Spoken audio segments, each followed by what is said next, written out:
Not gonna lie, it's been a while since we did one of these, don't you think? I had one comment asking to study slam dunk, and I thought to myself, hey, yo, that's actually a good suggestion. At the time of reading the comment, I had not watched anything of slam dunk, like nothing at all, not even the manga.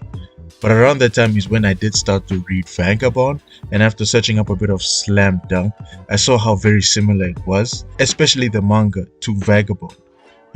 Because they're both done by the same mangaka, Takehiko Inoue. It's when I saw another comment asking me to study the art style of Vagabond, I decided, you know what? F it. Ladies and gentlemen, members of the Double Empire, we have a winner. What up, YouTube? It's your boy Double M, and I'm coming back at you with a Takehiko Inoue art style study.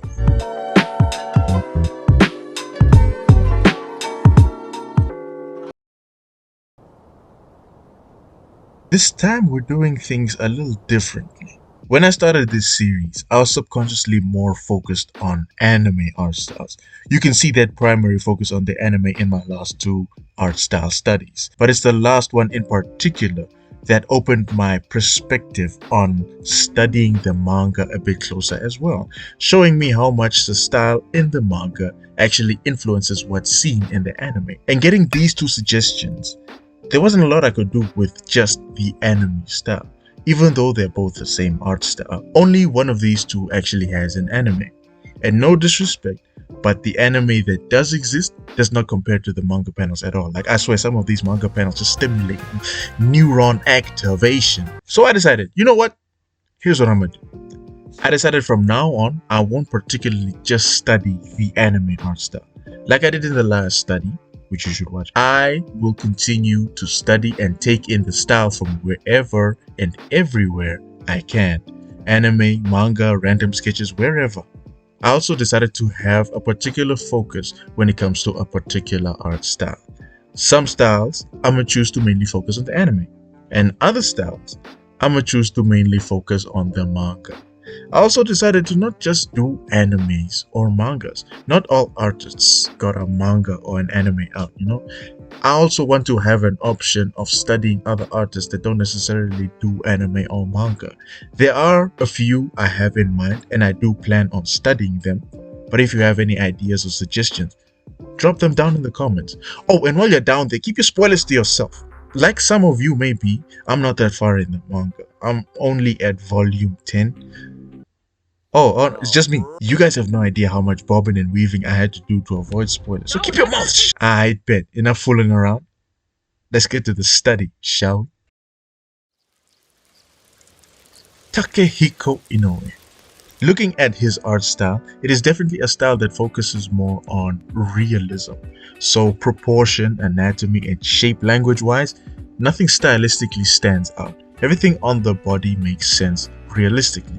Except for one thing, the eyes. I have observed a lot of the characters' eyes in his style, and there's a structure that's common among them. We have the top eyelash drawn with these two straighter lines and the bottom eyelash being a lot more curved. This part of the top eyelash is most of the time thinner, while this part of the top eyelash and the bottom eyelash is thicker. Same things are seen in female eyes, but with the eye looking a bit rounder and the eyelashes being thicker with more eyelash strands sticking out. Take note that this is the structure for most eyes, not all. So the eyes can look different on some people, but not too far from this common structure. Looking at the eyebrows, there also seems to be a common structure. Most of the time we have a thicker part here and a thinner part there, with the tapering of that thick to thin happening here at the bottom of the eyebrow near the end. There's something I particularly want to point out about the eyes, and how even though they are one of the things that stand out stylistically, they still make sense realistically. I've noticed that for his eyes, Inoue draws his eyes very similar to the average East Asian eye. The common structure can be matched with a lot of these eyes, but the thing I want to point out specifically are the eyelids. Looking at these eyelids, you can see that they're very thick, which makes little to no eyelid folds.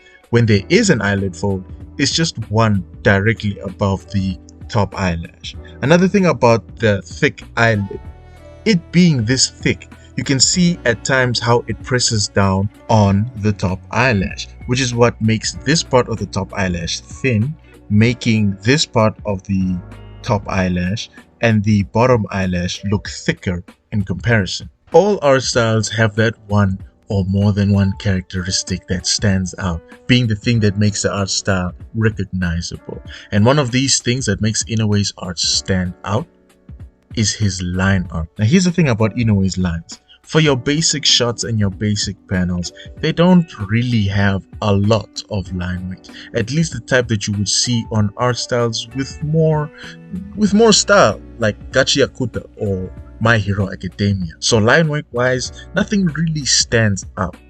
Even though this may be the case, Inoue still does his line work in a way that makes his style stand out from the rest. There are two ways he does this. The first way is being the way he hatches in his detail. I mean, all manga artists, all mangakas hatch, but Inoue's is particularly interesting. His favorite place to hatch on the face are the sides of the nose and of the nasal bridge, especially closer to the eye, the outside of the eye, and the side planes of the head. I want to especially point out the nasal bridge though. Take note of this line that defines this plane and the hatching used to shade that plane. And on the neck, it's hatching on either side of the throat and hatching to define the sternocleidomastoids. Say that 5 times fast. I'll wait. I'ma be honest, I don't have time to wait. You won't find much hatching on the face in Slam Dunk. It's in Vagabond where you'll find this detail that I'm talking about, or at least more of this detail that I'm talking about.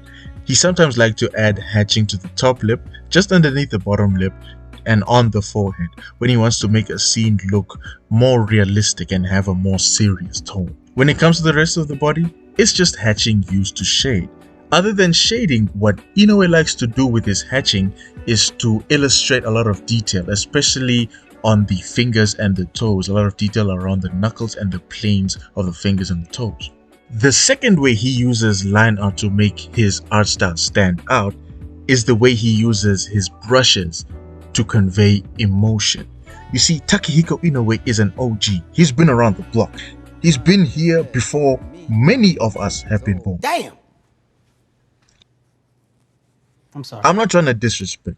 I'm trying to point something out. Ladies and gentlemen, members of the Double Empire, with an OG comes an OG set of tools. Your brush set and your tube container. Your brush sets and your ink. This is all that he used, even for those basic panels I was talking about earlier. Do you know the type of patience you need to use brushes to get something like this out? I mean, doing art traditionally with pens like microns is not too far, but with a micron, the thickness is sort of fixed, you know? You can't really get out of that thickness compared to a brush. And using a brush, you gotta dip in the ink. No. You can miss me with this. And I'm gonna tell you this right now. Using brushes to get panels like these, one thing you truly develop as an artist, which we can see in Inoue, is patience. If he's trying to make a scene more dramatic, that's when he busts out the big brushes, the big boys, to get those bold and fluid strokes. You can see it in the folds of the clothes and the hair especially. The plus side of using brushes is making the head look and flow naturally on the page with these smooth, confident and bold brush strokes. What makes scenes like these more dramatic is the amount of contrast Inoue creates with these strokes. The more contrast you have in a scene, the more attention will be demanded by that scene. Things in contrast tend to be more unsettling subconsciously than things that have a smoother balance in values. When rendering in Inoue's style, there are two ways of doing it. There's a cell shading way of doing it, as seen in the old Slam Dunk anime. It's not too difficult of a process. After getting your lines done, that's when you put your flats. And on top of that, you have layers on multiply mode for shading. One layer for the first set of shadows, and a second layer on top of that, also on multiply mode, for the darker shadows. To really make your character fit the environment you're drawing them in, color pick the primary color from your background, the main color, the color that you feel looking at your background for the first time. Decrease the value to get a darker version of that color, but don't lose saturation. The color that you have now is the color that you use to shade on those multiplier layers above the flats. The opacity of those layers, it's up to you. It's really up to you. Depends on how much contrast you want in the scene that you're drawing, whatever scene that you may be drawing. Me personally, I keep the multiplier layer that's just above my flats at a 30%, roughly 30% opacity, and the multiplier layer that's above the first shading layer at a 15% opacity. Some light, you know what I'm saying? Like, if you have no idea what I just said and don't know a lick of cell shading, worry not, worry not. I got you. Coming back to the hatching that's in the line art, it's something you'd see even in the cell shading of the anime, with the focus being on the darker shadows, to make those darker shadows look even darker. So that's his cell shading. The second way he does his rendering is the way he does his panels for his mangas. So the painting method he uses is watercolor. And at the time of studying his style, look, I'm gonna be honest, I had little to no a painting experience, traditional painting experience, especially watercolor. The last time I remember touching watercolor, when I was a wee little boy, a wee little lad. Okay, maybe not that little. My parents got me that watercolor set that is sold along a lot of those coloring books. And as a youngin', I'm looking at these concrete discs, and I'm looking at my parents, I'm like, I think the paint is dry. How do I think the paint is dry. How do I paint with this? So that's when they tell me I had to add water to it. I add the water and I start stirring, and I was like, oh, okay. After adding the water, that's when I bust out the brush and get to work, feeling myself. You know what I'm saying? But doing this for the first time as a youngin', I ran into other problems. I didn't know how much water to add. At first, I added too little. Then I added too much, which made the paint go over the lines. And because I was using the wrong paper with all that water, my paper got drenched. After that experience, I was like, nah, I'm good. I'm gonna stick to my crayons. They taste good anyway. I didn't completely run away from painting traditionally though. I still painted, I just moved to acrylics. I remember the small time I had in art classes in an art college where I painted on a larger canvas with acrylics. And to this day, I'm proud of what I cooked up. After that, I completely made my move to digital art. And traditionally, the most I do was sketching, line art with fine liners or microns, and would sometimes play around with Copic-like markers. Maybe even come back to the crayons once in a while. I'm not kidding. I bring this up to say that I had very little to no experience with watercolor. And that's traditionally. I had no experience whatsoever with digital watercolor. But breaking down this art style, I was not about to bow out. I had to do what I had to do. I decided to do 2 one-on-one studies on Inoue's watercolored pieces. One where I would try to get the hang of digital watercolor painting and experiment a bit, and another where I used what I learned from the last one-on-one study to try and replicate as much as I could of the second reference for the second watercolor one-on-one study. When it came to doing the watercolor on that first one-on-one watercolor study, I gave myself a lot of freedom and leeway.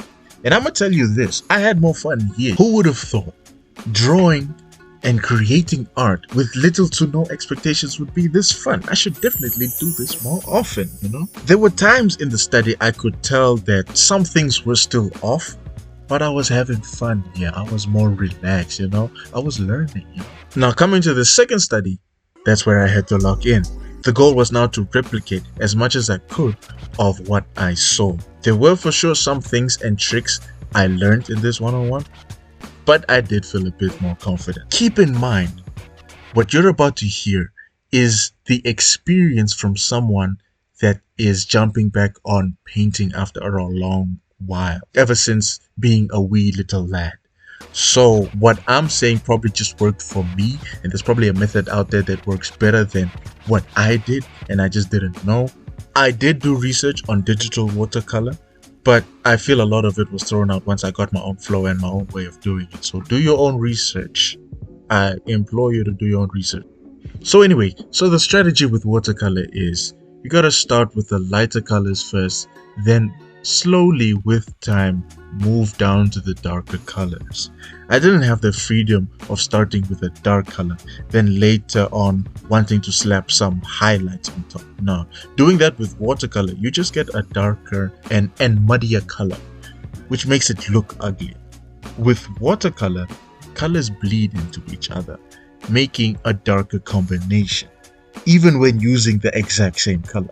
So that's a strategy I use to get my shadows. There were also some times during the study where I was busy with the shades, but the color coming out was way too dark. So I tried stroking the brush with a much lower pressure, just grazing the tablet. I did get closer to the color I wanted, but the brush strokes didn't look like watercolor brush strokes anymore. They just looked weird and feathery.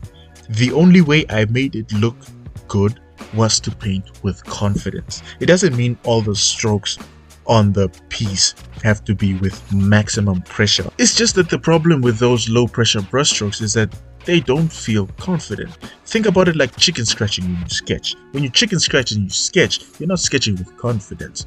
Decide with these confident pencil sketching strokes and you will have a little more of a visible sketch. You know what I'm saying? Personally, I feel when I was doing these low pressure brush strokes, I was doing it in order to try to not mess up, to try to not mess up the painting. But when I let go of that fear, things started to look better. And of course, I did mess up here and there and have to redo a lot of the brush strokes I did. But again, it made the piece look better. But I still needed to get the right color for the shadows. So I instead used a very light and a very desaturated version of that color, very close to white, to get the shadow to the correct color I wanted the shadow to be. And let me remind you guys that this is the beauty of digital art. The control you have on the painting and the mistakes you make is near complete. You of course got your undo and your redo, but the way you really do this is with layers. I did what I usually do when cel shading by throwing a multiply layer on top and painting in the shadows. With that, if I were to mess up, correcting the mistake doesn't mess up the colors that are underneath. And to come back to the hatching, again, there are times where some colored panels, not all though, have some line hatching. The third piece I was studying had that line hatching.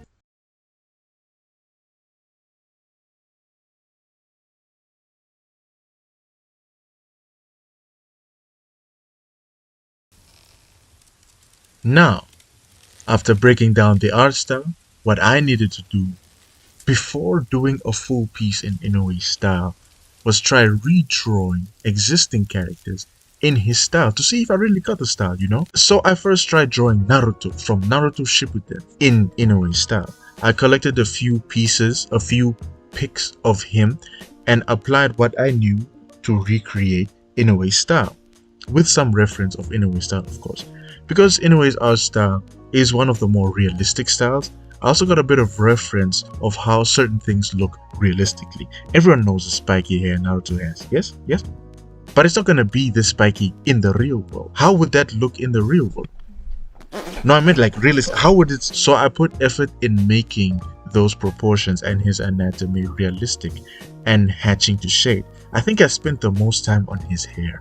The next character I tried was Mirko from My Hero Academia. Again, the same strategy. Collect some pictures of her and recreate her in Inoue style. I needed realistic reference once again. So I'm thinking to myself, how does a girl in bunny ears look in real life? Hey, yo, wait, hold on. I almost made the mistake of searching that up on Pinterest. Bitch, it's not safe nowadays. I would have exposed myself to too much. You know what? Just give me the bunny ears. I'm gonna work my way from here. I didn't want to just keep things 100% realistic. I brought what is shown on Mirko's person in My Hero and showed everything in Inoue's style, even those crazy eyelashes. Looking at what I did, I'd say I pretty much got it down. Not exactly 100%, but it's a good attempt, you know. Let me know down in the comments if you're trying to see a Naruto art style study or a My Hero art style study up next.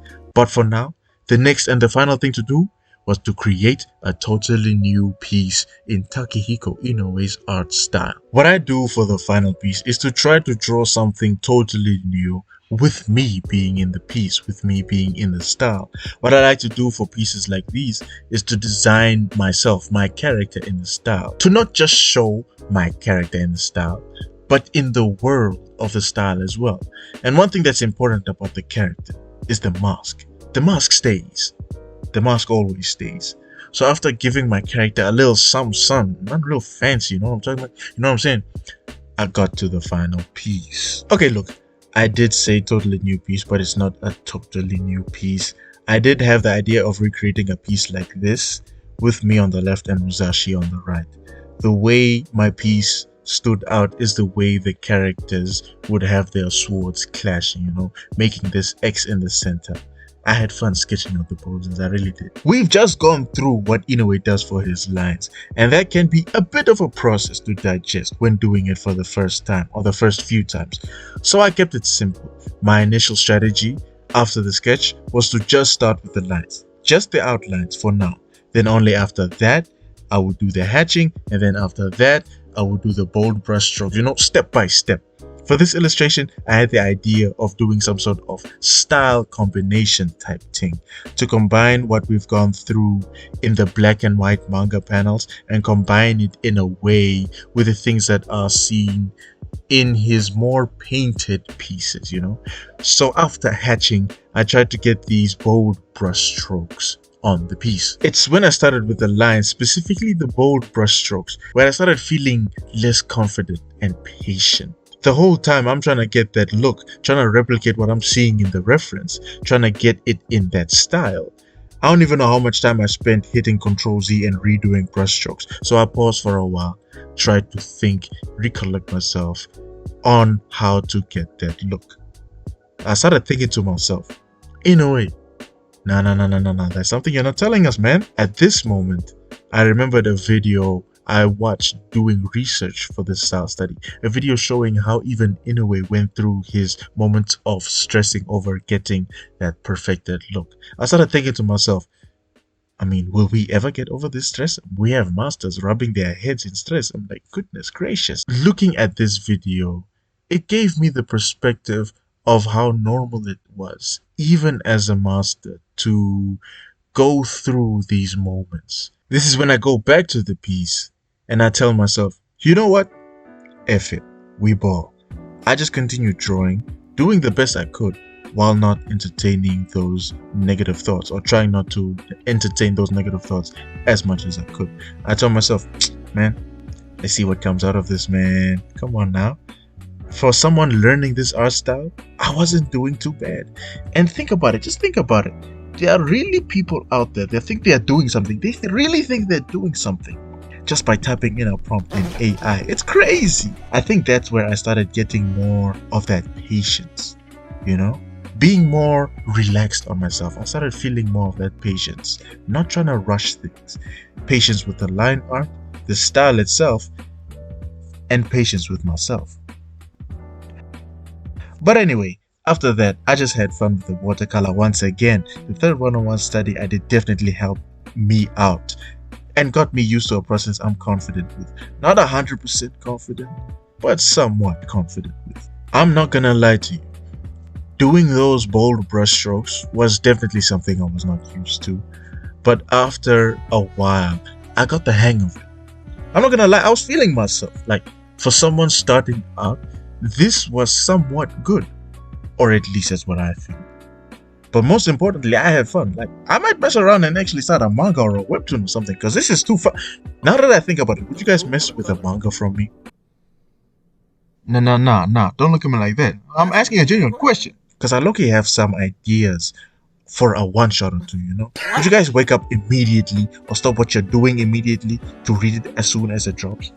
I'm asking because I don't know. I post these videos, but a large number of you guys haven't subscribed, not even dropped a like or something. So how can I slave my hours away in a manga or webtoon if most of you guys didn't even drop a like for what I already do a lot. I'm sorry.